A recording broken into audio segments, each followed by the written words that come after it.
lying on my bed and thinking about how my entire day went. And it was one of those days where everything just went terribly wrong. Like, I'm talking, I wake up at 10 a.m, I maybe do 1 hour of deep work, I go to the gym, I read for a bit, and then I just go and play video games. It was one of those days. It was literally just full of distractions. Like, for every single 5 minutes, I would either load up YouTube or just load up a random video game, subconsciously, even though I didn't want to do it. And I just basically procrastinated for the entire day. But I was trying so hard to not play video games. I was trying so hard not to just fall back to this bad habit, but it was just impossible for me. It was so hard for me to go to the gym. It was so hard for me to just read for 5 minutes without just getting a random urge to play video games and then just go on playing them anyway. And when you hear this, it probably sounds extremely stupid. Most people nowadays, the average person, does not have control over their mind. They cannot just say, right, I'm going to do 4 hours of deep work and complete all my tasks. That is literally impossible for us to do. But whereas a few decades ago, it was like the normal. That was the average person, right? Everyone was hard working. And if you're watching this video and every single time you try to work hard, you try to go to the gym, and then your mind starts to get random urges of playing video games, scrolling, I'm going to solve this for you. Probably watch videos on how to quit addictions, how to just quit bad habits, right? But nothing's worked. And that's exactly what happened to me. I researched on how I can quit video games, why it's so hard for me to quit video games. I researched why I couldn't go to the gym, why I couldn't work hard, and nothing worked. So this is going to just solve it for you. So the main reason why you cannot quit video games, why you cannot just sit there and focus, study, work on your business, and instead you decide to play video games, it's because of your identity. There's a part of you that is still connected to these things. And you probably disagree with this. You probably say, oh, I hate video games though. Why would I want to play video games? But the thing is, there's still a part in your brain that does not agree with what you're saying. And what we have to do is just completely change our identity. When I first started self-improvement, the reason why I struggled to quit scrolling and stuff like this was because I was still attached to these things. I didn't give a reason why I wanted to quit. I just said, right, let's just try this and hope we quit. Hope we quit.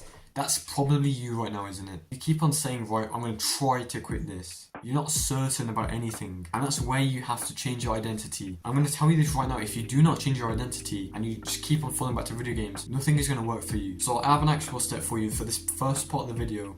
I want you to just grab a piece of paper and a pen and just write down why you want to quit whatever bad habit it is. This can be anything, and I want you to go in depth on why you want to quit it. So when I was addicted to scrolling, and every single day I would just come home and scroll my phone for 3 hours and then just go to bed. I'm just going to warn you, this is going to sound really extreme, but I just saw myself for the next 60 years working in a crappy job, like a 9 to 5, not being able to help my family, being fat, basically just having the average life of most people. And when I thought of that, when I said, right, if I do not quit scrolling right now, I'm going to end up like this person that is just hates his life, who has lived a terrible life. When I just did this, it lit a fire under my bum.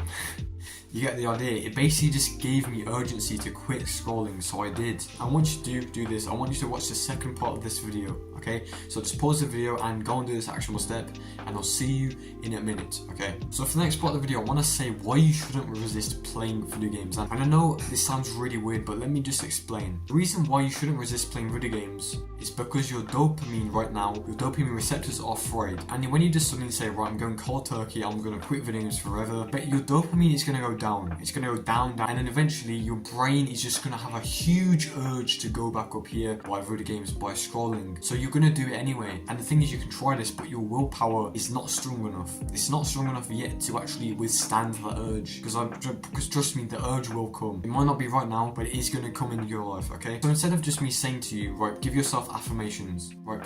I'm going to quit video games now. I don't play video games. I don't play video games. I've quit video games. I want you to go on a dopamine detox. And I'm certain you've heard of this before, but you've never tried it, have you? And if you have, it's probably because you're doing it wrong. A dopamine detox is basically just lowering the amount of dopamine you have for a certain period of time. So eventually your brain gets used to this new dopamine baseline, which is what we want. So how do you actually go on a dopamine detox? Well, the way you go on the dopamine detox is basically just by gradually shortening or putting out the things in your life that you don't want. So for example, if you play 8 hours of video games every single day, for the first week you can cut this down to 6 hours. So then you're basically cutting it down by 2 hours in the first week. That should be easy, right? That should be really easy for you to do. And then the next week you can cut it down to 4 hours. So you've basically just cut it in half in 2 weeks. And then your brain just gets used to that, and eventually you can go to 2 and then 0. And once you get to 0, your brain basically adopts this new dopamine dopamine baseline that is like actually beneficial to you. And when I was trying to quit scrolling, I used a specific spreadsheet that allowed me to do it, allowed me to break my bad habit. And I've provided a link below to this spreadsheet that you can just access right now if you want. And I just want you to visualize something real quick that will help you really well. Let's just imagine right now you're 30 years old and you wasted every single day of every single year in your 20s just partying, drinking, playing video games, scrolling, and you got nothing done. And you're 30 years old and you don't even have enough money to buy an apartment, and you just keep on living in your mom's house. You work a usual 9 to 5 minimum wage, basically earning no money whatsoever, and you're trapped in the same cycle. You're not allowed to quit this job, because if you do, you're not going to be able to make any money. You get suicidal thoughts every single day, and you really think about killing yourself. You have no social life, you have no friends, and all you have is your video game friends that you met from America or something, or Germany, that you just play with every single day because you're afraid of social interaction. Imagine living this life every single day for the rest of your life for 70 years. And I know that sounded really extreme, but this is exactly what it could lead to. Humans are motivated by fear. When we see fear, we run the opposite way. And the reason why I wanted you to visualize that is because it will help you. And if you really want to succeed, if you really want to stay on self-improvement and actually progress, it's a non-negotiable that you actually do these actionable steps. Honestly, I'm so grateful for my younger self doing these actionable steps, actually being able to quit these just terrible things, bro. So goodbye, have a nice day. You're gonna elbow in the face again. Goodbye.